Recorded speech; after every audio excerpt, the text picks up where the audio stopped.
ধান সিদ্ধ করতে গিয়ে বয়লার ফেটে গুরুতর জখম একাধিক। বুধবার সকালের ধান সেদ্ধ করতে গিয়ে পাম্প ফেটে গুরুতর জখম হলেন পলাশ কয়াল ও তার পরিবারের সদস্যরা। দক্ষিণ চব্বিশ পরগনার ক্যানিং থানার অন্তর্গত উত্তর অঙ্গদবেড়িয়া গ্রামে ঘটনাটি ঘটেছে। নিজেদের বাড়িতে ধান সিদ্ধ করার সময় পাম্প ফেটে যায়।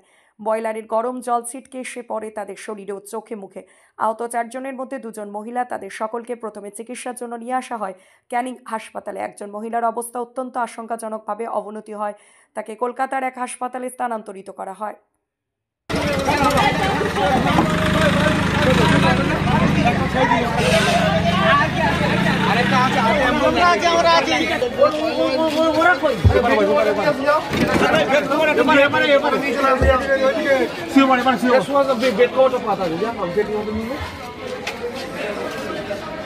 তো যেভাবে সুবিধা ছিল ঠিক আছে ভাই।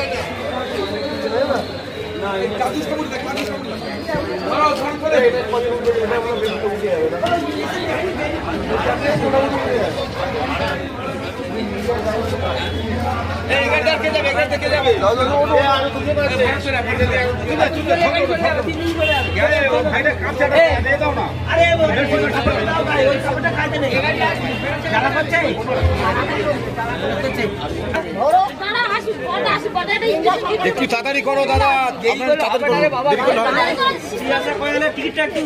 টিকিটটা নিয়ে চলে গেছে নাকি?